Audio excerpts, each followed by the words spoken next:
Bismillahirrahmanirrahim. Assalamualaikum warahmatullahi wabarakatuh.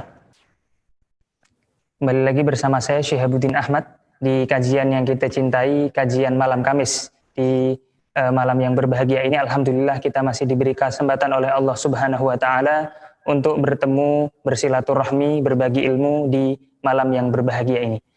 Baik para jemaah sekalian, sebelum kita membahas tema kita yang sudah kita tunggu-tunggu, alangkah baiknya kita sama-sama membaca, menyimak sholawat dustur yang insya Allah akan dibawakan oleh Ustadz Budi Purnawan. Baik, waktu dan tempat saya persilakan. Silakan Pak Budi. Ya, syukran. Dengaran suaranya? Kedengaran, jelas. Allahumma salli wa sallim. Allahumma salli wa sallim wa zid wa adim wa an'im wa tafaddal wa barik bijalalika wa kamalika ala zaini ibadika wa ashrafi abadik as'adil arabi wal ajam wa imami tayyibata wal haram wa tarjumani bilisanil qidam ومنبع العلم والحلم والحكمة والحكم أبي القاسم سيدنا وحبيبنا وشفيعنا ومولانا محمد صلى الله عليه وسلم زده شرفا يا رب زده شرفا يا رب يا رب كرما وتعظيما ورفعة ومحبة وبرا وسلم ورضي الله تبارك وتعالى عن ذوي الفخر العلي والقدر الجلي ساداتنا وأئمتنا وموالينا أبي بكر وعمر وعثمان وعلي وأن بقية الصحابة وقرابة رسول الله صلى الله عليه وعليهم أجمعين والحمد لله رب العالمين. يا ربي بالمصطفى بلغ مقاصدنا واغفر لنا ما مضى يا واسع الكرم. يا رب بالمصطفى بلغ مقاصدنا واغفر لنا ما مضى يا واسع الكرم. يا أكرم الخلق ما لمن ألوذ به سواك عند حلول الحدث العامم. يا رب بالمصطفى بلغ مقاصدنا واغفر لنا ما مضى يا واسع الكرم. ولن يديك رسول الله جاهك بي إذا الكريم تجلى باسم منتقم. يا رب بالمصطفى بلغ مقاصدنا واغفر لنا ما مضى يا واسع الكرم. وإن من جودك الدنيا وضرتها ومن علومك علم اللوح والقلم. يا رب بالمصطفى بلغ مقاصدنا واغفر لنا ما مضى واسع الكرم. يا نفس لا تقنطي من زلة عزمت إن الكبائر في الغفران كالأمم. يا رب بالمصطفى بلغ مقاصدنا واغفر لنا ما مضى واسع الكرم. يا رب بالمصطفى بلغ مقاصدنا واغفر لنا ما مضى يا واسع الكرم يا رب بالمصطفى بلغ مقاصدنا واغفر لنا ما يا واسع الكرم. اللهم صل وسلم وبارك عليه وعلى آله.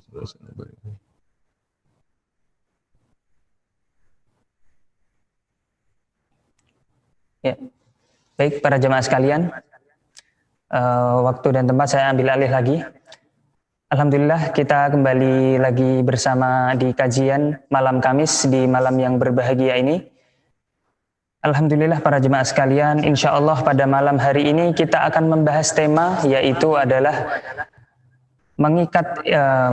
mengikat ilmu dengan menuliskannya. Nah, kira-kira seperti itu. Nah, maka dari itu untuk membahas tema tersebut telah hadir bersama kita narasumber Ustadz yang kita cintai, Ustadz Ahmad Sarawat LCMA. Apa kabar Ustadz? Alhamdulillah, kabar baik. Kabar baik, alhamdulillah. Dan juga nanti juga ada Ustadzah Isnawati ya, yang akan sedikit memberikan menjawab beberapa pertanyaan terkait dengan publishing percetakan di Rumah Fikih. Dan juga nanti ada Ustadz Hanif Lutfi LCMA juga hadir bersama kita nanti insya Allah. Baik Ustadz, terkait dengan tema menulis itu Ustadz. Ya. Kenapa sih Ustadz kita membahas tema ini? Padahal sebelumnya kita bahas tentang yayasan, Al-Azhar, Lipia. Kemudian kita kemarin bahas tentang sekolah fikih. Nah ini kita bahas tentang menulis. Nah kira-kira kenapa sih kita memilih tema ini pada malam hari ini? Bismillah, alhamdulillah, wassalatu wassalamu ala rasulillah, nabiyina Muhammadin ibni Abdillah, wa ala alihi wa sahbihi wa man tabi'ahu wa nasarahu wa walah wa ba'du. Hadirin jamaah yang dirahmati Allah, Bapak Ibu yang berbahagia. Pada malam Kamis ini kajian kita mengambil tema tentang ikatlah ilmu dengan menuliskannya. Jadi tema besarnya adalah tentang menulis buku ya. Kenapa ini kita ambil? Karena ini bagian rangkaian dari pembicaraan-pembicaraan kita sebelumnya. Pada awal kita memulai KMK kita ini, beberapa episode sebelumnya, kita sudah memulai dengan lembaga pendidikan, ya, yaitu kampus, pusat pengajaran ilmu-ilmu keislaman. Ada kampus Al-Azhar yang kita bahas, ada juga tentang Lipia kita bahas, dan kemarin kita juga sudah membahas tentang sekolah fikih yang bentuknya online. Nah hari ini kita bicara sendi yang kedua dari ilmu-ilmu keislaman. Yang pertama sendinya adalah lembaga pendidikan. Ya, lembaga pendidikan tempat mencetak para ulama. Karena yang namanya ilmu itu ya harus ada pengawalnya, harus ada istilahnya the man behind the gun. The gun ini bahasa Inggris bukan bahasa Jawa. Kalau the gun bahasa Jawa itu artinya kelapa muda. Man behind the gun. Jadi setiap hutan itu ada raja hutannya, ada singanya, ada macannya gitu kan. Nah, ilmu-ilmu keislaman itu para ulama. Dari mana kita bisa mengharapkan lahirnya para ulama? Itu bukan dari doa semata, tapi dari upaya untuk melahirkan para ulama, yaitu lembaga-lembaga pendidikan. Kita sudah membahas beberapa model. Nah, sekarang kita bahas tentang sendi yang kedua. Yaitu apa? Ilmu-ilmu keislaman itu sendi yang keduanya adalah kitab, buku, tulisan dari karya para ulama itu juga, ya. Yang mana salah satu kelebihan kita dalam hal ini, kita umat Islam ini bangga dengan kekayaan intelektual, ya, khazanah intelektual kita. Nah, cuma beberapa waktu belakangan ini kita ini sudah langka terhadap ulama, langka juga terhadap karya-karyanya. Bedanya gini, kalau ulama itu kan manusia, dia dididik sedemikian rupa dalam dalam lembaga-lembaga pendidikan. Nah kemudian setelah itu kemudian berkarya, ya kan, menulis kitab apa, mengajar dan sebagainya. Tapi para ulama itu punya masa bakti, di mana kalau sudah waktunya, ya Sudah mereka umur. akan kembali kepada Allah Subhanahu Wa Taala. Jadi yang namanya ulama itu datang silih berganti, datang dan pergi silih berganti. Datang satu yang lebih senior wafat, datang lagi yang muda, yang senior wafat, terus begitu kan, datang silih berganti. Nah, berbeda dengan karya tulisnya. Karya tulisnya itu abadi. Imam Bukhari itu sudah wafat sejak tahun 265 Hijriah. Ya, 256, ya bukan 265, 256 Hijriah. 1200 tahun yang lalu. Sudah lama kan? Tapi hadis Sahih Bukhari masih kita baca. Begitu juga Imam Muslim dan yang lain-lainnya. Sama, kitab-kitab karya para ulama itu adalah karya yang sifatnya abadi, menerangi umat Islam sepanjang zaman. Jadi kalau kita bicara pilar yang pertama ulama itu datang silih berganti, tapi kalau karyanya itu menjadi karya-karya yang abadi selamanya, yang tidak akan punah gitu. Dan kita umat Islam ini kaya raya dengan literatur keislaman. Mau cabang ilmu apa saja itu sudah dibuat karya-karyanya. Nah, cuma kita punya kendala. Kenapa kita bahas malam ini? Kendalanya adalah boleh dibilang hampir seluruhnya karya-karya para ulama itu ditulis dalam bahasa Arab.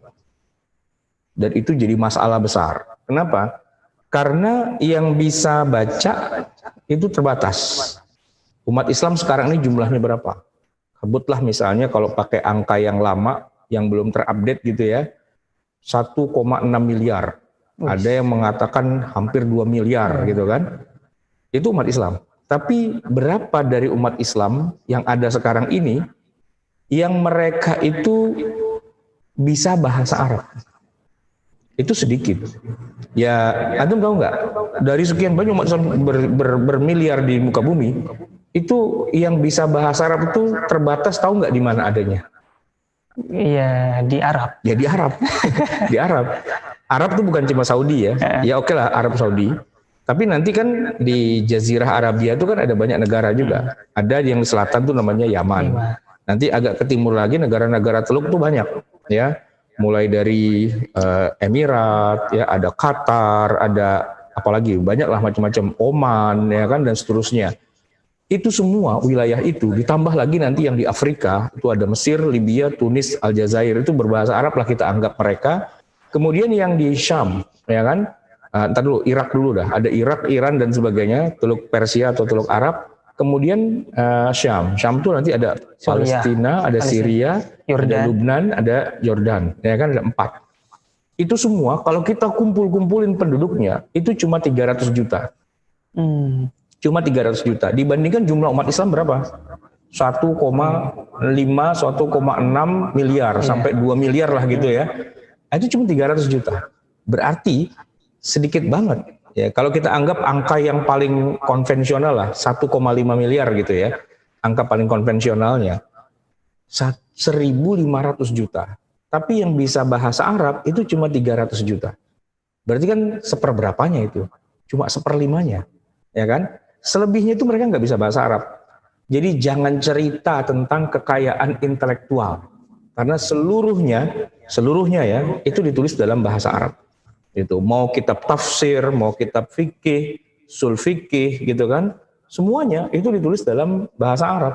Karena memang di dalam bahasa Arab itulah berkembang ilmu-ilmu keislaman dan tidak ditulis dalam bahasa Indonesia, bahasa Inggris enggak. Ya, hatta kita orang Indonesia ini punya ulama yang sampai menjadi tokoh besar di Mekah. Ya, ada Syekh Yasin Al-Fadani, ada Syekh Nawawi Al-Bantani, Al-Minangkabawi, kemudian ada juga As-Singkili, ya kan, kemudian At-Tirmasi, dan banyak itu Al-Banjari, itu orang-orang Indonesia semua itu. Tapi mereka tinggal di sana, dan ketika mereka jadi alim, mereka menulis kitab, itu nulisnya nggak pakai bahasa Indonesia, pakai bahasa Arab. Iya. Kenapa? Ya memang gitulah keadaannya, gitu kan? Nah, berarti yang jadi masalah adalah kita nih Indonesia. Kita ini nggak punya literatur dalam bahasa Indonesia.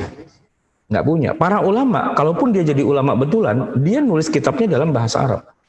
Gitu. Ada sih yang nulis dalam bahasa Indonesia, tapi sangat-sangat terbatas. Dibandingkan dengan kitab-kitab para ulama yang terbit di Timur Tengah, ya kita tuh cuma setetes, dua tetes. Kalau di sana mereka banjir bandang, ya kan? Di sana banjir bandang, tsunami meluap, gitu kan? Kitab setiap hari muncul, gitu kan? Di kita setetes, dua tetes, tiga tetes, cuma netes aja, gitu. Itu pun sebenarnya kalau kita perhatikan ya, kebanyakan tuh kitab yang muncul di kita, kan kita setiap tahun punya apa tuh IBF, apa tuh IBF? Apa namanya, Islamic Book Fair. Nah, setiap bulan apa tuh? Februari atau bulan apa gitu kan? Maret, April. Maret ya. Itu kan banyak tuh rame. Antum tahu nggak? Yang rame itu buku apa? Buku Islam itu kebanyakan terjemahan. Terjemahan. Bukan yang Arabnya. Karena kalau yang Arabnya kan pada nggak bisa baca.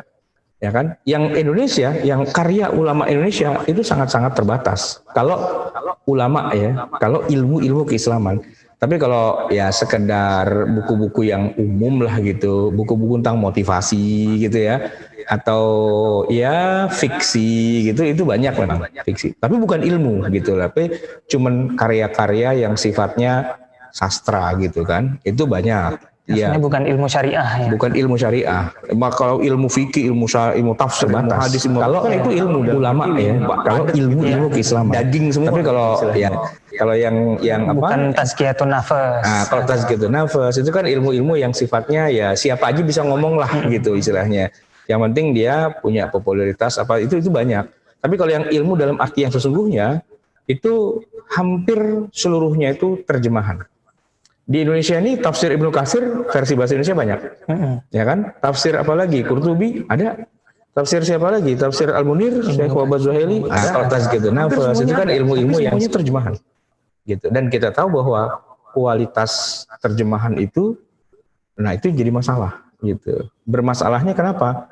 Karena dua hal. Yang pertama, penerjemahnya itu belum tentu orang yang istilahnya expert dalam bidang bahasa Arab, belum tentu. Saya tahu itu kenapa? Karena waktu saya masih kuliah di Lipia I'dad Lughawi, kita teman-teman satu kelas I'dad tuh rata-rata punya proyeknya proyek menerjemahkan. Jadi baru bisa hadza hazihi wa humahum gitu ya. Wah, pengen nerjemahin kitab dan emang ordernya masuk gitu. Banyak penerbit yang kebelet kemecer pengen nerbitin kitab bahasa Indonesia terjemahan. Itu orderannya dilempar ke kita, ke anak-anak Lipia yang kemampuan bahasa Arabnya itu masih pegang kamus gitu kan. Jadi kosakatanya itu miskin. Yang kedua, karena kita anak I'dad, kita bukan orang yang expert dalam ilmu tersebut. Misalnya ini kitabnya tafsir, kita nggak pernah belajar tafsir, tapi kemudian kita dipaksa untuk menerjemahkan kitab tafsir itu. Jadi seadanya, sebisanya aja ya. Ya, kalau sekedar sebisanya nggak apa-apa, tapi kalau salah terjemah, ya itu bahaya. Itu bahaya. Dan kasus itu selalu terjadi, selalu terulang. Sehingga saya sampai pada suatu kesimpulan bahwa ini nggak boleh didiamkan. Cuman apalah daya saya untuk mengatakan salah, nanti saya dimusuhin sama semua penerbit buku-buku keislaman. Mereka akan bilang, jangan nyinyir gitu dong Ustadz gitu. Kalau sirik, ya sirik aja, nggak usah pakai nyinyir, itu sirik tanda tak mampu, begitu kan. Tapi saya baca kitab terjemahan terbitan Anda, saya nggak paham. Nggak pahamnya kenapa? Karena kualitas penerjemahannya ini sangat-sangat bermasalah, rendah sekali kualitasnya. Begitu saya baca kitab yang asli berbahasa Arabnya, oh gini maksudnya. Ini yang saya baca terjemahannya saya nggak paham. Dan itu kasus sering terjadi. Tapi ya sudahlah, ya namanya orang lagi euforia, pingin baca buku ya bahasa Arab nggak bisa, akhirnya dia baca lari ke terjemahan. Jadi di situ ada hukum supply and demand, ya kan? Ada permintaan yang besar, ya udah disuplai walaupun kualitasnya jadi sangat-sangat rendah. Terus apa yang bisa saya lakukan? Karena saya nggak mau menerjemah. Saya pernah melakukan proses penerjemahan kitab. Pernah dicetak, Ustaz? Bukan. Pernah melakukannya, dapat 10 halaman, langsung saya tobatan nasuha. Ya, kenapa? Ya itu kasusnya tadi. Jadi ada buku judulnya dulu Syekh Wahid Abdussalam Bali. Pertama kali itu bukunya terbit itu di Saudi ya kalau nggak salah. Saya pas umroh saya beli itu dan saya bawa pulang, ternyata di Indonesia belum ada yang punya. Ya masih sedikit lah gitu kan. Nah waktu itu ada beberapa penerbit bilang terjemahin aja Ustaz gitu kan. Oke, semangat kan saya terjemahin. Dapat 10 halaman saya nyerah, angkat tangan. Kenapa? Karena saya kok nggak berhasil ya menerjemahkan dengan cepat, dengan pas gitu loh. Terjemahan saya tuh rasanya kok salah semua gitu, nggak cocok gitu kan. Akhirnya saya terusin. Nah, cuman teman-teman saya pada semangat pada terusin. Ada beberapa walaupun penerbit bilang terjemahin aja, mereka pede aja. Toh nggak ada yang memperhatikan ini, ya sudah. Akhirnya bukunya terbit. Tapi sebelum terbit itu mereka minta izin dulu sama saya, gitu. Karena saya yang pertama kali menerjemahkan baru dapat 10 halaman, tapi saya mundur. Nah, akhirnya diterjemahkanlah sama teman-teman yang lain dan terbit bukunya, gitu kan. Tapi begitu saya baca terjemahan dengan bahasa Arabnya, ya jauh lah, gitu kan. Nah dari situlah kemudian saya berpikir bahwa kita ini yang sudah belajar ilmunya, yang sudah ya istilahnya dapat kesempatan oleh Allah Subhanahu Wa Taala untuk menikmati salah satu kenikmatan yang luar biasa adalah belajar ilmu-ilmu itu, kita jadi punya kewajiban untuk menulis. Tapi kita menulisnya sudah dalam bahasa Indonesia. Biar tidak terjadi lagi misinterpretasi. Gitu. Saya bilang saya nggak mau terjemahin, tapi saya nulis aja, nulis dari mula karena kita sudah dibiasakan untuk menulis. Waktu kita kuliah tuh 3 kali atau 4 kali bikin bahas, ya kan? Bahas itu makalah. Karya ilmiah, makalah. Iya, karya ilmiah. Ya dari baca kitab yang banyak, dari belajar ngaji, belajar pada dosen dan sebagainya, cobalah kita bikin bahas, gitu kan? Yang dari situlah kemudian modal saya untuk bisa menulis dalam bahasa Indonesia. Targetnya memang untuk orang Indonesia, bukan buat orang Arab. Saya nggak butuh ngetop di negara Arab lah. Saya butuhnya di Indonesia yang 270 juta, ya kan? Nah, ini bangsa saya nih. Mereka harus bisa menikmati gitu ilmu-ilmu keislaman dalam bahasa Indonesia. Saya tidak berorientasi ke dalam bahasa Arab. Ya, walaupun saya S2 tesis pakai bahasa Arab, tapi itu siapa yang mau baca gitu kan pakai bahasa Arab gitu loh. Saya nulisnya dalam bahasa Indonesia, buku-buku dan sebagainya. Yang menurut saya lebih bagus karya itu ditulis asli dalam bahasa Indonesia ketimbang dalam bahasa Arab. Kalau orang Indonesia nulis dalam bahasa Arab, yang mau baca orang Arab apa gimana? Di Arab udah banyak buku kayak gitu. Betul, kan. Betul. Nah, sedangkan kalau kita tulis dalam bahasa Indonesia, yang baca pastinya orang Indonesia.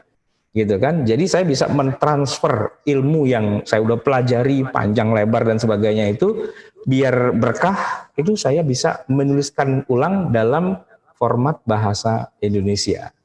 Jadi kajian kita malam ini, ikatlah ilmu dengan menuliskannya, maksudnya ya para mahasiswa yang sudah banyak belajar, apalagi yang sudah kuliah sampai ke Mesir, ke Saudi, ke Yaman, ke mana-mana lah seluruh dunia itu harusnya pulang itu kan mereka jadi ulama, jangan cuma berhenti sebagai penceramah, tapi harus punya karya yang tertulis gitu loh. Kenapa? Biar kalaupun kita sudah nggak ada nanti, karyanya masih ada. Dan satu lagi, karya ini akan dibaca orang lebih banyak daripada ceramah. Saya ceramah, yang dengerin 10, 15, 20, nggak seberapa. Tapi kalau saya nulis, yang baca itu bisa beribu-ribu.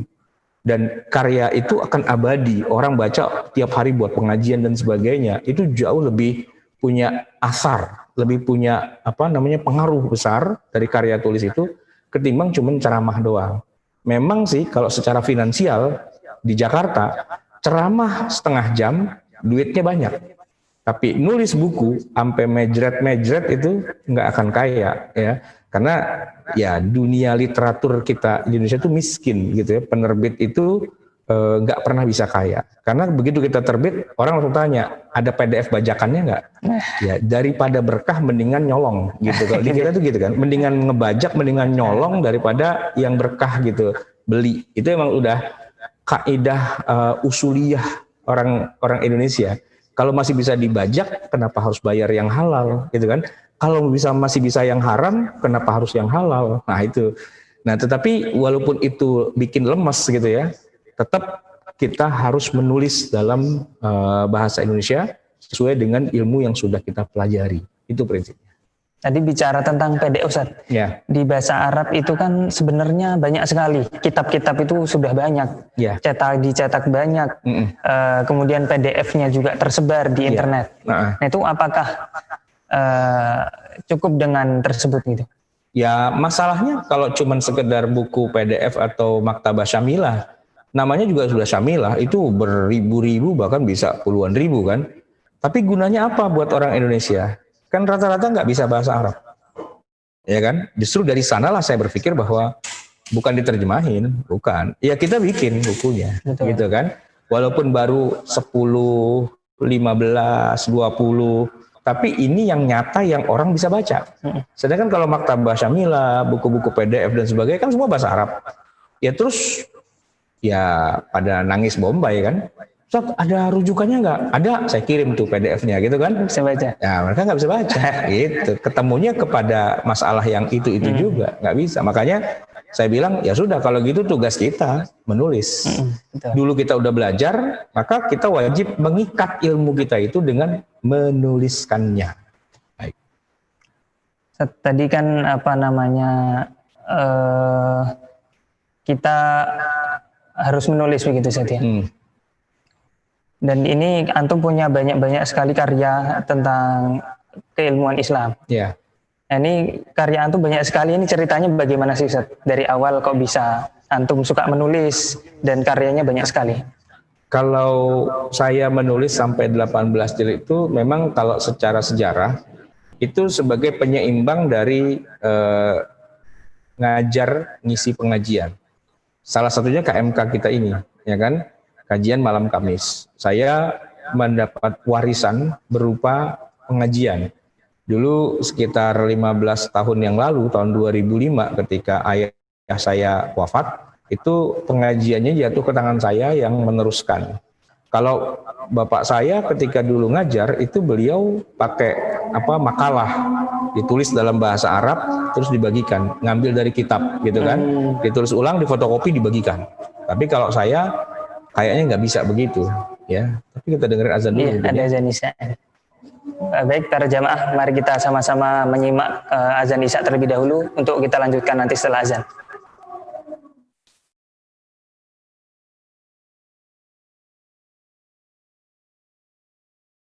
Allahu Akbar, Allahu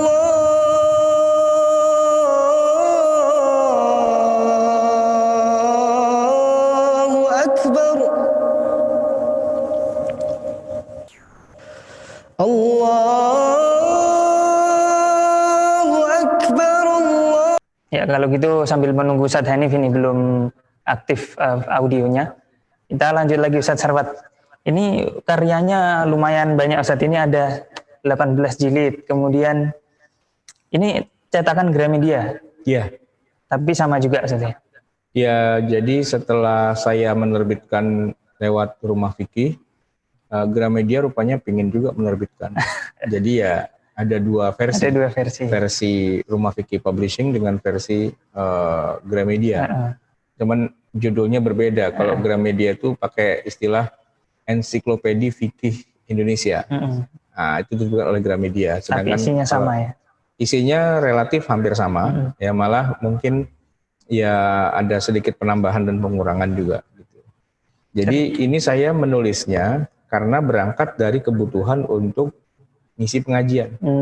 Biar pengajian itu nggak cuma sekedar mendengarkan, biar nggak cuma ngaji nguping doang gitu ya, tapi ada yang dibawa pulang. Ada oleh-oleh gitu. Ada oleh-olehnya. Biasanya sih kalau kajian-kajian di mana-mana itu kadang-kadang suka ada yang bawa pulpen dan mencatat, gitu kan, dicatat gitu. Kemudian ada juga kalau zaman sekarang mungkin pakai rekaman, direkam, divideokan dan sebagainya. Tapi catatan yang kayak di kertas lembar itu kalau terlalu rapi naroknya susah ketemu itu. Saking rapinya naroknya itu hilang malah gitu ya. Nah kalau direkam gitu ya kalau lagi... Iya kalau dengerin lagi, jarang-jarang. Nah padahal kalau ditulis itu akan jauh lebih lengkap, lebih detail. Jadi istilahnya yang ngaji itu cukup datang dan sudah pegang buku yang saya sudah tulis. Betul. Gitu kan. Sehingga semuanya sudah ada di situ. Udah nggak usah nyatet-nyatet lagi. Paling kalau nanti terjadi tanya jawab atau dialog dan sebagainya, barulah kemudian itu akan jadi lebih mendalam, lebih berkembang gitu. Tapi setidak-tidaknya sudah ada yang bisa dibawa pulang, yaitu apa yang ada di buku yang saya tulis itu.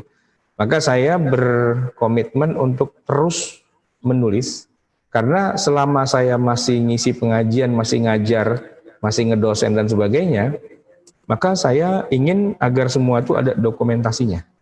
Itu banyak terinspirasi dari para tokoh ulama seperti Dr. Wahbah Zuhaili misalnya, atau kalau yang lokal seperti Profesor Buya Hamka misalnya, beliau itu adalah para dosen dan ngajar. Nah, Buya Hamka misalnya setiap ba'da subuh di Masjid Agung Al-Azhar di masa beliau masih hidup itu beliau ngajarnya tafsir gitu. Nah, setiap habis ngajar beliau bikin resume, bikin catatan gitu ya. Saya juga melakukan hal yang sama. Cuman saya bikin catatannya bukan sesudah ngajar. Kalau sudah ngajar tuh udah lupa gitu. Jadi saya justru untuk mempersiapkan gitu ya. Besok saya mau ngajar, maka sekarang saya bikin tulisan. Nah, tulisan saya inilah yang kemudian saya gunakan untuk mengajar. Bahkan sampai hari ini kita juga kalau ada kajian sekolah fikih live, saya menggunakan metode saya menulis gitu loh. Saya menulis, maka itu yang akan saya gunakan buat ngajar. Gunanya saya jadi bisa mengikat ilmu dan yang belajar jadi bisa punya catatannya, ikatannya yang udah saya buatkan itu bisa dipakai gitu. Maka saya punya prinsip, saya menulis maka saya ada. Cogito ergo sum. Kalau kata Descartes, René Descartes itu filosof Perancis ya, mengutip dari bahasa Yunani, cogito ergo sum. Saya berpikir maka saya ada. Nah, kalau kita di rumah fikih ini adalah pendapatnya enggak. Saya menulis maka saya ada. Sudah ada tuh Ustaz Hanif. Nah, Ustaz Hanif ini sudah hadir. Apa kabar Ustaz Hanif? Alhamdulillah baik Ustaz Syihab. Mohon maaf tadi telat sedikit. Enggak apa-apa. Ustaz, kita lagi ngobrol-ngobrol tentang kepenulisan. Ya. Nah, ini kira-kira antum karyanya apa saja sih yang sudah diterbitkan di rumah fikih ini, Ustaz? Ya, kalau melihat buku di samping antum itu saya malu Ustaz Syihab. Jadi sebenarnya tadi saya ini cuma pemain cadangan banget ya. Kalau Ustaz Sarawat itu kan sudah banyak banget gitu ya. Kalau saya ini dulu diajak Ustaz Ahmad Sarawat di rumah fikih itu salah satunya ya menulis itu, yang kalau teman-teman di rumah fikih biasanya bisa menulis minimal buku-buku kecil, buku PDF ya. Kalau buku PDF itu kita sudah banyak, apalagi saya ini sudah cukup banyak, ada buku PDF tapi PDF-nya gratis Ustaz Syihab.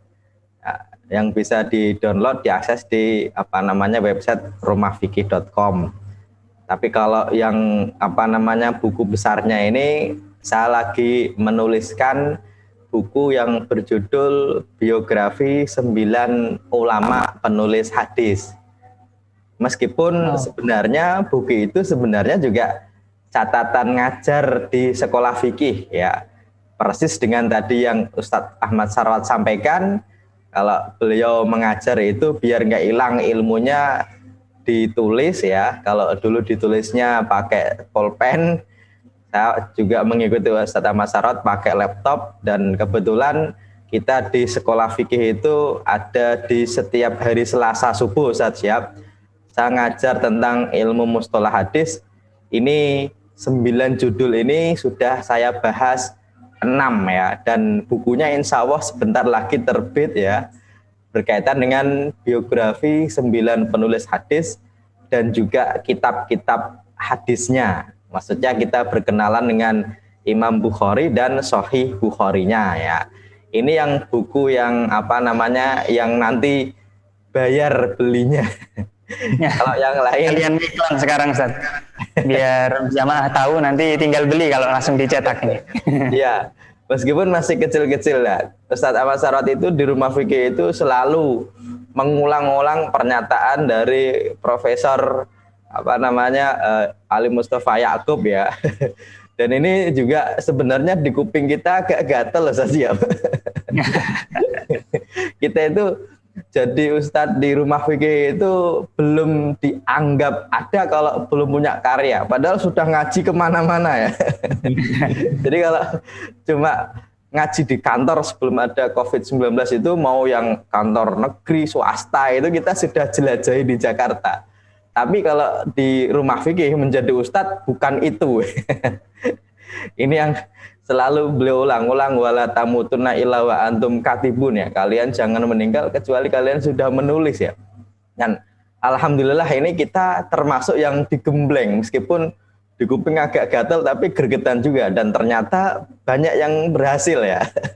Makanya obat itu pahit itu begitu, kalau manis itu bukan obat gitu kan. Dan kita digembleng dari yang paling ringan sampai yang paling berat ya. Paling ringan itu kalau di website Rumah Fikih kita dibuatkan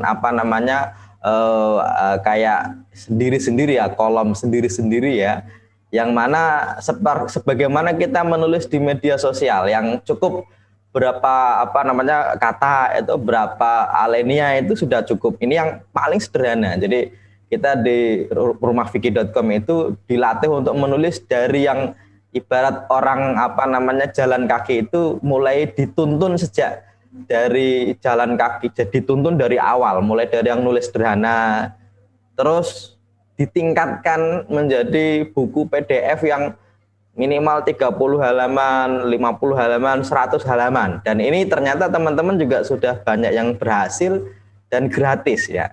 Meskipun kita senang dengan diakses puluhan ribu orang gratis, itu senang, dan ini menjadi pemicu kita Ustaz Syihab ya. Dan level terakhir itu bisa menulis, kalau bisa Ustaz Ahmad Sarawat itu selalu bilang kalau bisa bukunya itu melebihi beliau yang 18 itu ya.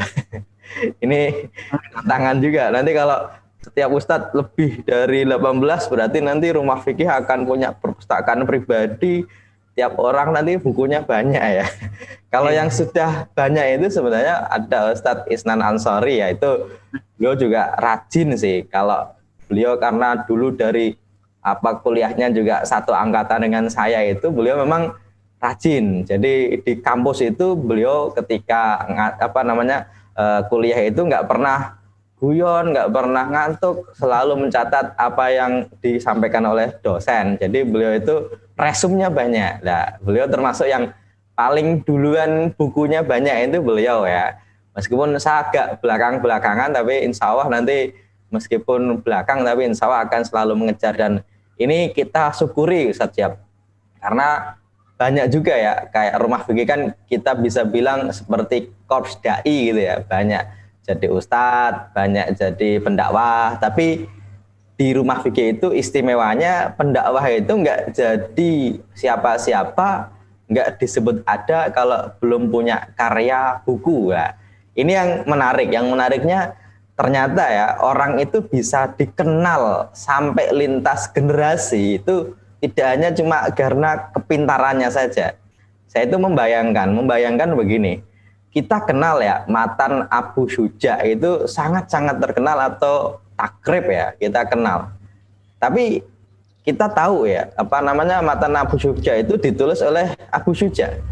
Tapi saya secara pribadi itu nggak tahu loh, buku selain matan Abu Syuja itu nggak tahu saya, beliau bukunya apa. Tapi meskipun begitu, beliau sampai hari ini masih dikenal namanya Ustaz Syihab ya.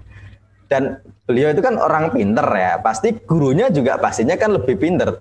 Tapi gurunya yang lebih pinter itu saya juga nggak kenal ya. Kenapa? Ya karena nggak ada buku yang bisa saya baca ya. Makanya ini menjadi keberkahan kita. Dulu kita di kampus yang sama, juniornya Ustadz Ahmad Sarawat, diajak bareng-bareng di Rumah Fikih. Selain diajak bareng menjadi ustadz, kita juga diajari. Bahkan nggak cuma diajari, benar-benar dibimbing dari nol Ustaz Syihab. Dibimbing dari nol itu mulai dari bikin buku itu template-nya begini, antum pakai aja. Kita nggak kebayang gitu. Nulis buku ngedit sendiri ya, kita edit sendiri. Bahkan setelah diedit sendiri, kita cetak sendiri. Mau laku berapa? Saya dulu bayangannya begini, orang nulis buku itu berat. Kenapa? Harus lapor ke percetakan, tolong dong cetakin buku saya. Nanti kalau nggak terima, nanti ajuin lagi. Ternyata di rumah fikih itu sangat simpel. Buku saya belum jadi aja itu bisa dipasarkan di sini di rumah fikih ya. Belum jadi padahal ya. Belum jadi. Bahkan ketika belum jadi pun itu jamaah kita itu juga sudah banyak yang memesannya ya. Ternyata sesimpel itu tulis ya. Dan ini sudah dibuktikan oleh beliau. Beliau dulu nggak begitu peduli mau dicetak atau bukan, nggak peduli, yang penting nulis banyak. Ternyata itu banyak yang nggak cuma melirik ya, melototin ya. Kalau melirik itu kan sedikit, ini melototin, dan penerbit besar sekelas Gramedia itu melihat, oh bagus nih. Ini diedit siapa? Diedit sendiri, ditulis sendiri, dicetak sendiri ya.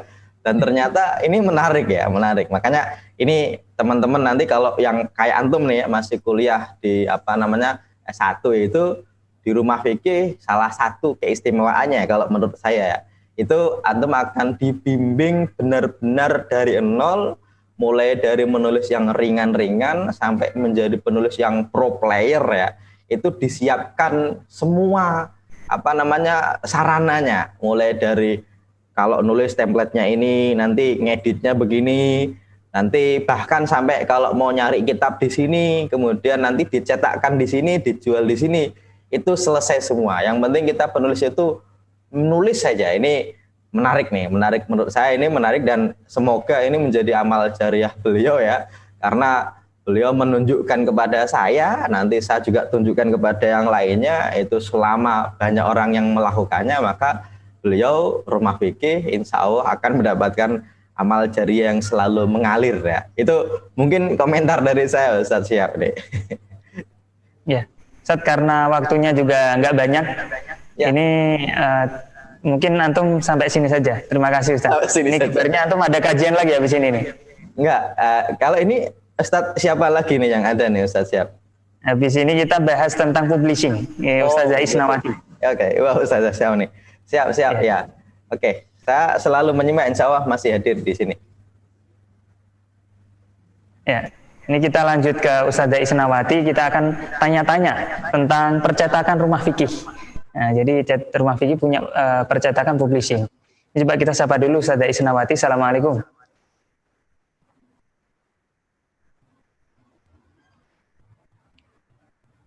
Oh, ternyata masih belum hadir. Kalau gitu kita sambil nunggu, kita ngobrol lagi sama Ustaz Sarwat. Iya. Ustaz Sarwat, tadi kan kita ngobrol-ngobrol tentang siri fikih kehidupan, 18 jilid. Jadi ternyata dalam mencetak itu ya proses saja. Sebanyak ini kan pasti kita mikirnya berat sekali, Ustaz. Nah, ini kok bisa enteng, itu bagaimana sih, Ustaz? Karena dicicil. Dicicil. Iya.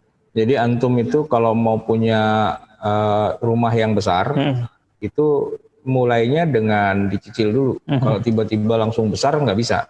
Makanya tadi seperti tadi Ustadz Hanif cerita ya, kita mulai nulis tuh dari yang pendek, cuman mengupdate status ya dari satu kata doang gitu. Bosan, dah gitu doang. Nanti banyak yang komen, kenapa bosan? Apa bosan gitu kan? Lama-lama yang kedua naik lagi, bosan banget gitu. Terus bosan banget sekali lah, gitu. Jadi itu harus dengan tahapan untuk membiasakan menulis. Orang tuh tidak bisa lari maraton kalau dia nggak dari lari yang jogging biasa dulu, yang ya 100 meter, 200 meter, 300 meter. Kalau sudah rutin dia setiap hari, dia bisa naikin lagi pelan-pelan, tapi yang penting rutin. Makanya tadi kata Ustadz Hanif benar itu, mengutip dari dosen kita semua ya, Profesor Dr. Kiai Haji Ali Mustafa Yaqub, wala tamutunna illa wa antum katibun, gitu ya. Tapi ada yang melesetin juga, jangan kamu mati kecuali kamu jadi penulis. Makanya saya tidak mau menulis. Nanti kalau saya udah nulis, saya mati dong. Jadi banyak juga yang nggak mau nulis. Kenapa? Karena prinsipnya jangan mati kalau kecuali kamu sudah jadi penulis. Wah, saya nggak akan jadi penulis biar nggak mati-mati ya gitu. Ya itu cuma joke aja. Jadi bisa nulis banyak itu semata-mata karena Allah bisa, karena biasa. Gini, Antum nih, saya lihat laptopnya cakep banget. Ya sudah touch screen. Wah, gitu kan. Sudah i-Core berapa? 9. Masih 5. Oh, masih 5. Tapi sudah powerful. Berapa harganya? 12 juta ya? Apa Ya, 15 juta? Nah, itu kalau bicara laptop canggih, gitu kan. Kita bisa banggakan lah ke orang-orang di mana-mana laptop saya bagus, ya. Sama juga handphonenya bagus nih, yang mahal gitu kan. Tapi pertanyaan yang keduanya adalah begini, dengan laptop semahal itu bisa apa? Gitu. Bisa main game? Iya pastinya, ya kan. Bisa ngedit video? Iya gitu. Tapi yang lebih utama dari laptop, komputer dan sebagainya itu kan bisa menulis. Berapa halaman sehari yang bisa kita tulis? Kalau saya tanyanya ini kepada jamaah yang tidak pernah belajar ilmu agama, artinya memang di kepalanya itu nggak ada isinya, ya itu pertanyaan yang terlalu membebani. Kenapa? Ya orang nggak punya apa-apa kok disuruh menuliskan sesuatu, kan nggak bisa. Betul. Tapi kalau anak Lipia, Iqdad sudah lewat, Takmili sudah lewat, udah syariah, ya, udah mustawa Samin misalnya, udah mustawa sadis gitu kan, udah kuliah. Sehari itu kuliah 5 hissah, ya kan? Artinya kepalanya tuh dijejali dengan berbagai macam ilmu, ya kan? Dijejali. Dan secara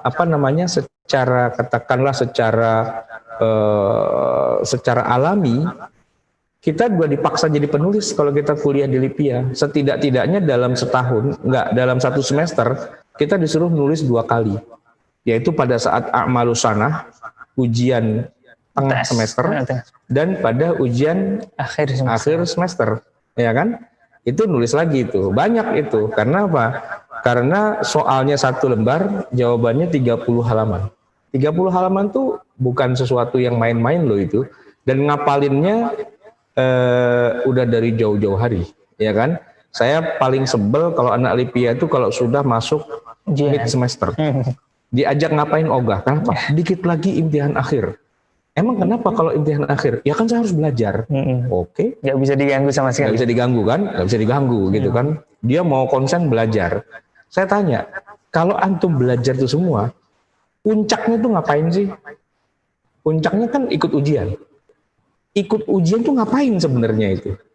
Ngapain? Joget, loncat-loncat, koprol, kan bukan. Ujian tuh ngapain? Menulis, menjawab soal. Berapa halaman? Kalau bisa nambah lagi tuh buku jawaban gitu kan, lembar jawabannya. Sampai lembarannya sampai kayak buku tulis ya. Nah, sampai kayak buku kan, wah hebat banget gitu kan, luar biasa gitu loh. Tapi yang ajaib dari itu semua, begitu sudah selesai kuliah, selesai seluruhnya. Tidak pernah belajar, tidak pernah baca, dan tidak pernah menulis. Itu innalillahi wa inna ilaihi raji'un. Kita semua kembali dari Allah, datang dari Allah dan akan kembali lagi kepadanya. Gitu. Artinya udah diatur tadi sampai 8 semester untuk bisa produktif menulis, tapi begitu lulus itu jadi nggak menulis lagi. Maka saya banyak berharap agar mahasiswa Lipia itu kalau bisa jangan lulus-lulus. Ya, jadi semesternya tambahin aja sampai 16 semester, sampai 32 semester gitu kan, biar dia baca terus, belajar terus, dan ujian terus. Jadi sayangnya saya nggak jadi dosen sih. Kalau saya jadi dosen, maka lembar-lembar jawaban itu, ya, itulah yang jadi buku sebenarnya. Iya, harusnya dikembaliin lagi saya. Nanti tertumpuk jadi buku itu. Iya, dikembalikan lagi, harus dikembalikan. Sama satu lagi, saya pernah nih ya, ikut ujian, waktu itu sih S3 memang ya. Ada satu dosen saya tuh yang rada-rada aneh gitu. Beliau itu dosen tafsir maudhu'i. Judulnya tafsir maudhu'i. Nah, waktu mau ujian, dia bilang apa? Ujian kita ini open book. Bawa semua kitab tafsir rujukan sebanyak-banyaknya, kalau perlu pakai gerobak. Ya. Nanti saya akan kasih judul yang setiap mahasiswa itu judulnya beda-beda. Judul tentang tafsir maudhu'i. Gitu kan? Nah, dan boleh pakai lab jawabnya. Gitu. Saya akan menilai dari jumlah halamannya. Jadi kalau makin banyak jumlah halamannya sampai 50 halaman gitu, nilai paling bagus gitu. Dan waktunya nggak dibatasi cuma 2 jam, enggak. Waktunya kita mulai dari jam 8 pagi sampai jam 8 malam. Wih, 6 jam, 12 jam full. Iya, Nulis ya terus. silakan dipotong dengan sholat zuhur, sholat asar, sholat maghrib, sholat isya, makan siang, makan sore, makan malam, makan apalah gitu, terserah bebas. Pokoknya harus selesai hari itu jam 8 malam, maksimal. Nah, tapi silakan buka semua kitab, kita semua rujukan. Justru makin banyak nyonteknya makin bagus. Makin banyak footnote-nya makin bagus gitu. Nah, setiap orang dikasih judul. Itu lebih berguna gitu. Kenapa? Ya, jadi kita menulis dan kita membaca dan kita mengerahkan semua isi kepala kita dalam bentuk tulisan itu. Harusnya Justru kan malah begitu. nempel ilmunya. Justru malah nempel ilmunya. Kalau ujian habis dihafal lupa lagi setelah ujian. Ya? Kalau ujian kan cuma dihafal. Cuma dihafal. Kalau lupa kan udah lewat itu. Iya, Kan sayang-sayang. betul. Kalau ini nggak usah dihafal. Yang penting tahu di mana mencari rujukannya. Kan gitu ya. Misalnya ta'rif gitu. Ta'rif atau definisi ini apa? Ya kita bawa kamus, kita bawa apa dan sebagainya. Bahkan teman-teman ada yang bawa laptop dan di situ ada maktabah syamilahnya kan. Ya nggak apa-apa, buka aja maktabah syamilah, bukalah semua gitu kan. Karena sebuah karya ilmiah makin banyak nyonteknya, makin banyak footnote-nya, itu kan makin bagus gitu. Nah, seharusnya di Lipia itu dosen semuanya begitu. Karena apa? Salah satu kelemahan mahasiswa Lipia dan juga Al-Azhar itu adalah miskin literasi. Ya, jarang baca, apalagi menulis. Cuman pinter denger doang, belum tentu bisa menuliskannya gitu.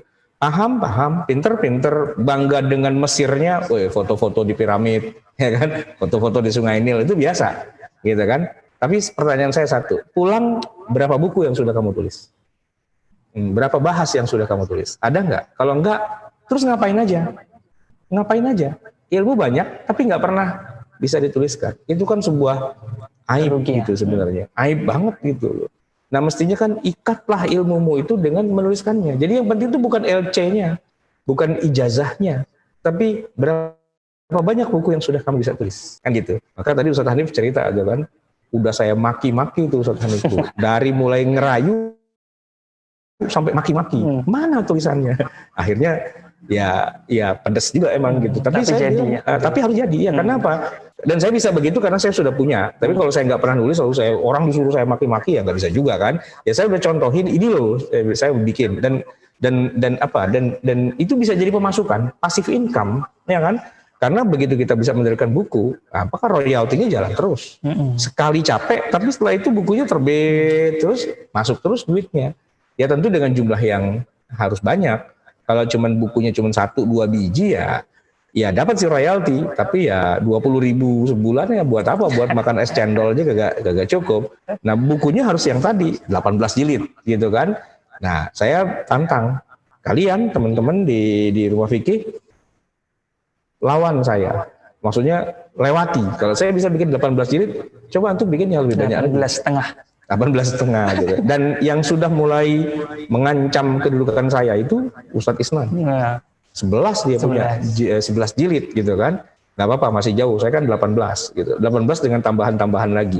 Total saya punya buku 30. Ya, selain yang diterbitkan oleh Gramedia, yang diterbitkan oleh Rumah Fikih saja. Nah, berlombalah sebanyak-banyaknya. Apalagi sekarang lagi musim COVID. Orang nggak kemana-mana, mau ngapain? Di rumah. Punya laptop bagus. Nah, apa cuma mau buat main game doang? Apa cuma buat zamzum doang? Ya enggak dong, harus ada sesuatu yang karya nyata, ya kan, karya nyata. Bahkan saya bilang, kalau sudah ada karyanya, saya yang terbitin.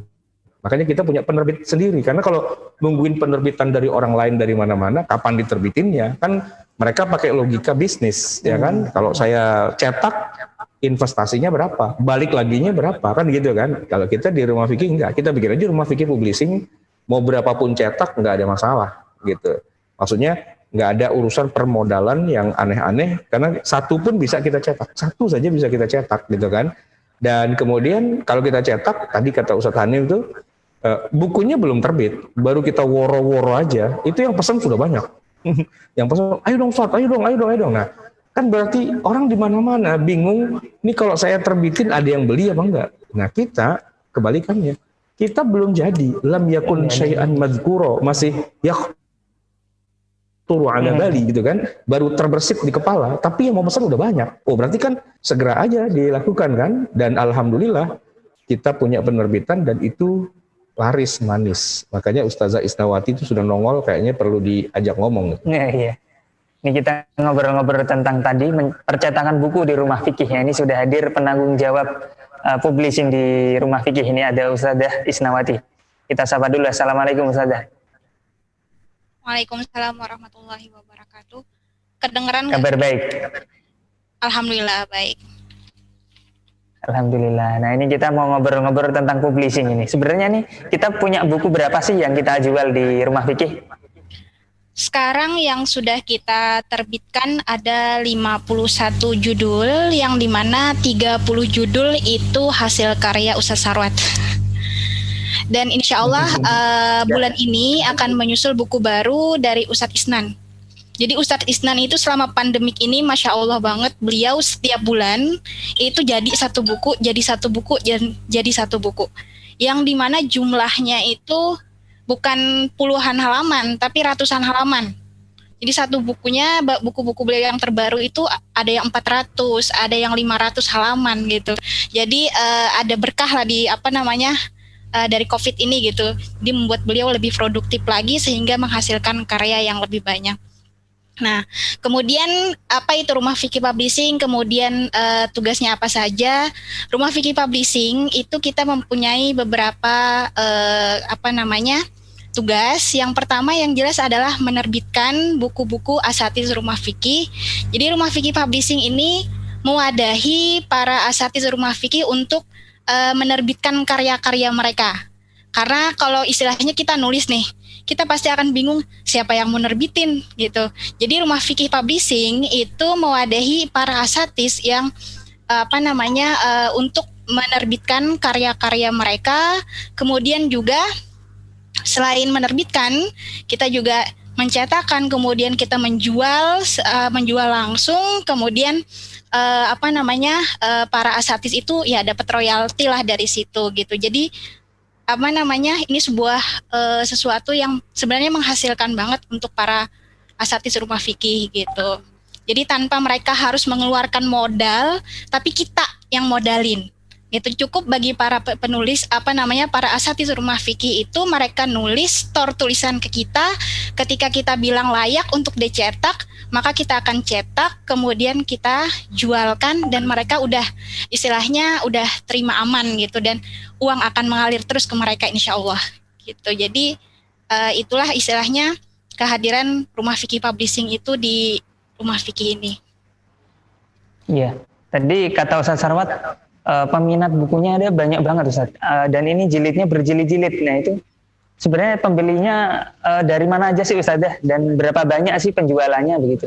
Iya, untuk saat ini tetap buku-buku yang kita kan gongnya istilahnya Fikih Kehidupan ya, yang 18 jilid punya Ustaz Sarwat, dan itu termasuk yang best seller menjadi ciri khas dari Rumah Fikih Publishing itu sendiri, dan penjualannya sudah Masya Allah banget, sudah sampai ke luar negeri. Jadi di Indonesia itu udah sampai ke Papua, sampai ke Sulawesi, dan ke istilahnya lintas pulau tuh udah sampai kemana-mana. Kemudian juga dan sudah sampai ke luar negeri. Kita sudah beberapa kali melakukan pengiriman karena ada pemesanan dari Malaysia, dari Brunei, dan terbaru ini sebenarnya saya punya beberapa orang itu memesan dari Jepang dan ada lagi negara mana gitu. Cuman karena kita kendala di pengiriman, akhirnya belum bisa kita penuhi. Selama ini tuh yang sering itu paling ke luar negeri, misalkan kayak ke Malaysia. Dan bahkan ini dalam minggu ini saya akan melakukan lagi pengiriman ke Malaysia karena ada pemesanan lagi. Gitu. Jadi kalau untuk di Indonesia, alhamdulillah kita bahkan sudah punya pelanggan tetap, khususnya wilayah Jogja gitu kan, Jawa Tengah yang banyak itu, kemudian Kalimantan juga banyak yang mesan, Sumatera, Sulawesi dan bahkan sampai ke Papua. Kemarin itu ada bapak-bapak yang saking ininya, padahal ongkir untuk ke Papua itu per kilonya 100 ribuan gitu kan. Dan Lebih beliau mahal dari bukunya. iya, dan beliau hanya beli satu buku Ustaz Sarwat yang pelatihan dasar faraid karena saking pengennya gitu. Nggak apa-apa Ustazah, biaya mahal nggak masalah, yang penting bukunya sampai ke tangan saya gitu. Jadi itulah istilahnya penjualan yang ada di Rumah Fikih Publishing. Kalau ada jamaah yang ingin beli ini caranya gimana sih Ustazah? Nah, kita penjualan pemesanan langsung ke kita ya. Jadi di Rumah Fikih Publishing itu ada 2 admin yang melayani pemesanan buku. Ada saya yang pertama dan sekarang dibantu sama Ustadz Lukman. Itu jadi bisa dilihat itu pemesanannya di www.rumahfikih.com/buku. Nanti klik saja buku yang diinginkan. Kemudian di bawahnya itu tertera bagaimana cara pemesanan. Di situ tertera nomor saya dan nomor Ustadz Lukman. Jadi bisa melakukan pemesanan ke 2 nomor itu gitu. Nanti akan kita balas. Kemudian kita proses pemesanan dan pengirimannya. Ya, artinya order ke pihak kita sendiri, ke website rumahfikih.com. Ya. Nanti ada kontak Anda. Jadi tidak lewat aplikasi jualan online dan lain, itu kita nggak main di sana. Iya. Nah, tapi alhamdulillah itu pun sudah banyak peminatnya gitu ya. Dan pesanan juga terus ada, alhamdulillah. Jadi yang menarik ini sistem penjualannya itu sifatnya direct selling.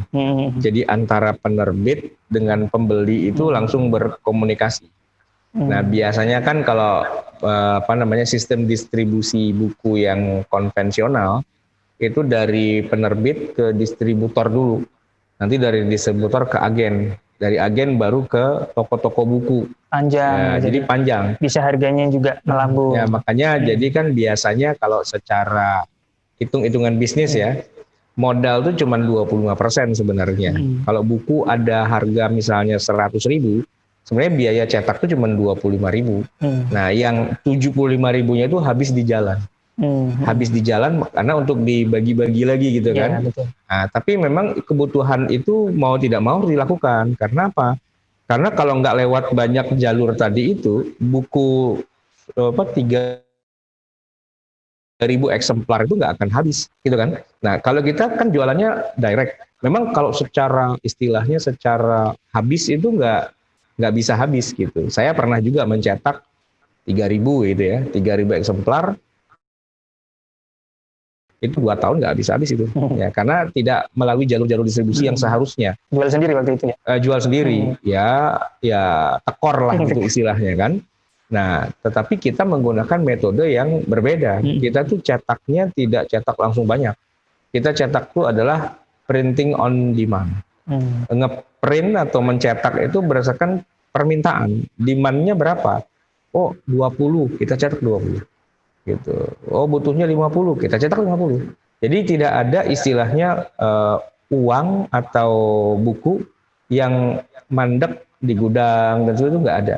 Dan karena ini direct gitu, direct itu artinya ya orang mau beli, dia kirim duit dulu, baru kita kirim barangnya, kan gitu. Sehingga tidak ada proses berhenti duitnya itu di mana? Pihak ketiga, pihak ketiga, keempat, kelima, keenam. Salah satu yang bikin bangkrut sistem jualan buku kan itu ya, karena sistem distribusinya yang agak panjang gitu. Nah itu yang kita coba potong gitu, sehingga direct aja antara yang beli dengan penerbit itu langsung harganya juga bisa lebih murah. Ya tentu, jadi harganya bisa ditekan kan, yang seharusnya harganya dibagi-bagi ke banyak pihak, cukup dari penerbit saja gitu kan. Nah di penerbit nanti kan dibagi kepada penulisnya sama bagian distribusinya gitu kan. Jadi dia bisa lebih kecil gitu, lebih murah gitu jatuhnya. Bahkan ketimbang dengan Gramedia misalnya. Jadi buku saya yang diterbitkan di Rumah Fikih itu lebih murah dibandingkan yang diterbitkan oleh Gramedia. Gitu, jatuhnya lebih murah. Kenapa? Padahal ini jilid hardcover.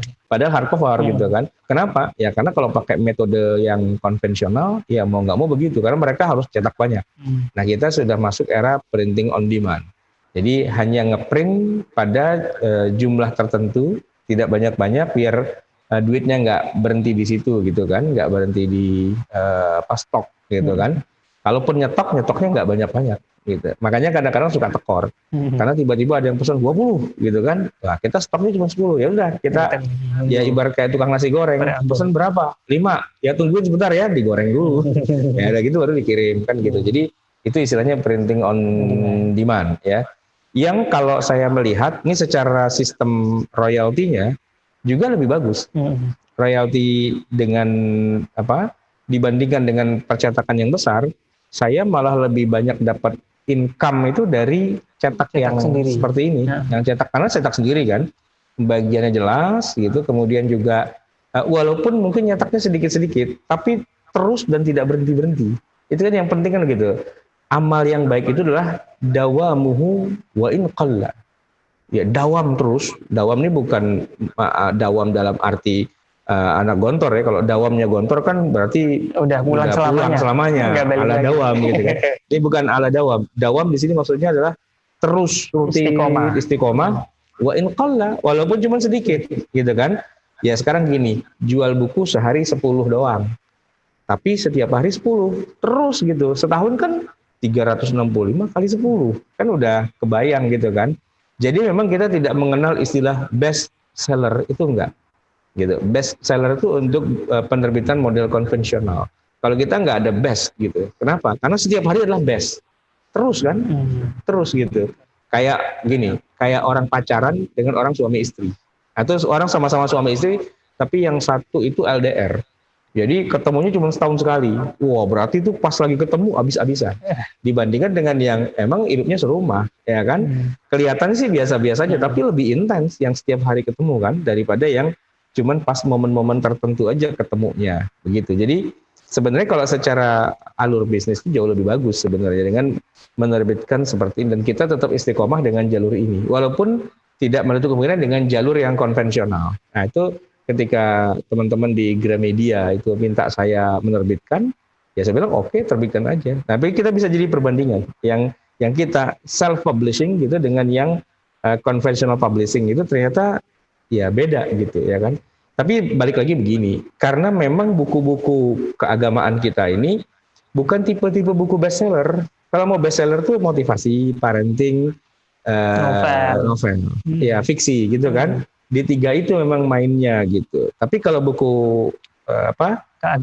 keagamaan syariah, itu kan gitu. Sifatnya dia textbook ya. Textbook itu tidak booming, tapi rutin. Seperti juga orang jualan mushaf. Percetakan mushaf itu nggak pernah booming. Mana ada mushaf itu booming? Nggak ada. Mushaf bestseller gitu nggak ada. Mushaf bestseller itu nggak ada. Tapi mushaf setiap waktu ada terus. Ya, setiap waktu dibutuhkan terus. Dan saya belajar dari teman-teman di Gramedia bahwa yang paling menguntungkan kita nyetak itu mushaf. Mushaf. Iya, kenapa? Mushaf nggak ada berhentinya. Selama masih ada orang Islam, mushaf masih ada pasti itu. Jadi gitu, sebenarnya kita tidak bermain di wilayah yang best seller. Jadi kalau ditanya, buku antum best seller nggak pernah best seller, tapi rutin gitu. Tapi rutin dan cetak terus. Jadi kayak tadi saya bilang kayak passive income. Jadi dia nggak ada matinya, jalan terus aja. Orang generasi terus itu tuh jalan terus. Nah itu yang saya bilang keberkahan seperti yang tadi Ustadz Hanif bilang. Ya kita bisa menuai itu kalau sudah punya karya dulu. Nah kalau nggak ada karyanya, cuma ngomongin karya orang doang kan nggak selesai akhirnya kan. Makanya yang penting sekarang adalah bagaimana ikatlah ilmu dengan menuliskannya. Jadi kalau Pak Kiai Ali Mustafa Yaakob bilang janganlah kamu mati kecuali kamu jadi penulis, maka saya mengutip René Descartes gitu. Cogito ergo sum gitu. Saya berpikir maka saya ada, cuman saya plesetin. Saya menulis maka saya ada. Kalau saya tidak menulis, siapa yang kenal lo kan gitu ya. Kira-kira kayak gitu. Ustadz ini waktunya hampir habis. Ya. Ini mungkin bisa disampaikan pesan-pesan antum bagaimana sih kita harus menjadi seorang penutup. Jadi gini, memang materi kajian kita ini lebih kepada para ustadz ya di Rumah Fikih dan para pembelajar yang sudah, kan kita tadi saya bilang, kita kan kemarin sudah bicara tentang Al-Azhar, kita bicara tentang Lipia dan sebagainya. Nah itu kita mencetak para calon ulama kan. Nah calon ulama itu kalau kita di Rumah Fikih Nggak cukup hanya sekedar pinter buat diri sendiri, tapi harus bisa bikin pinter orang lain dengan cara menerbitkan karya, kan begitu ya. Nah, karyanya ini juga bukan buat kepentingan si penulisnya saja, tapi buat kepentingan umat Islam juga. Intinya malah mengajarkan, pemasukan itu sebenarnya. Iya, karena tadi kan kitab berbahasa Arab tuh banyak, ya kan, dan gratis. Tinggal download, tinggal install Maktabah Syambilah, selesai. Tapi pertanyaan yang paling dasarnya, emang ente bisa bahasa Arabnya? Kan nggak bisa. Terus terjemahan, emang benar terjemahannya? Kan bermasalah. Terus yang paling sederhana itu adalah ya baca karya dalam bahasa Indonesia yang sudah kita ya istilahnya gaungkan kemana-mana gitu kan. Nggak harus rumah fikih. Siapapun teman-teman yang yang punya ilmu, ayolah ikatlah ilmu antum itu dengan menuliskannya, gitu kan. Kalaupun nggak ada penerbit yang melirik dan nggak akan mungkin dilirik gitu kan, ya kita terbitin aja gitu. Nanti kalau udah banyak dan sebagainya, penerbit itu bukan cuma melirik kata Ustaz Hanif tadi, melotot gitu kan. Dan itu udah kita buktikan gitu. Jadi bahwa yang namanya menulis itu penuh dengan keberkahan. Kok gitu, ergo sum gitu. Kalau gitu kita makan bubur sumsum. Kalau gitu ya kita menulis maka kita itu ada. Iya betul.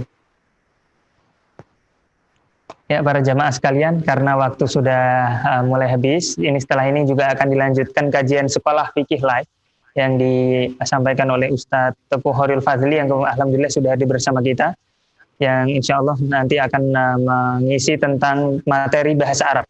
Maka dari itu para jamaah semua jangan keluar dulu, nanti dilanjutkan kajian sekolah fikih live. Baik para jamaah, marilah kita tutup sama-sama acara kajian malam Kamis ini. Sebelum itu saya teringat sebuah kata mutiara di dalam bahasa Arab, kalau nggak salah dari Imam Syafi'i, yaitu bunyinya al-ilmu saydun wal kitabatu qayduhu qayyid suyudaka bil hibalil wathiqah wa minal hamaqati an tasida ghazalatan wa tatrukaha bainal khalaiqi taliqatan. Jadi ilmu itu harus diikat. Ilmu itu ibarat buruan yang harus diikat. Jadi diikat dengan tali yang kuat. Jadi diibaratkan seperti seekor rusa. Jadi seandainya kita termasuk orang yang bodoh, kita itu jika kita memburu rusa tapi kita biarkan ia pergi. Ya, itu sama juga dengan ilmu. Kalau kita tidak mau belajar ilmu tapi terlihat bodoh, berarti kita harus menulis, mengikat ilmu kita dengan tulisan. Baik para jemaah sekalian, marilah kita tutup sama-sama kajian kita dengan membaca doa kafaratul majlis. Subhanakallahumma wa bihamdika asyhadu an la ilaha illa anta astaghfiruka wa atubu ilaik. Saya Syihabuddin Ahmad selaku host beserta seluruh tim Rumah Fikih Indonesia serta mewakili Ustadz Ahmad Sarwat mohon undur diri. Wassalamualaikum warahmatullahi wabarakatuh. Waalaikumsalam.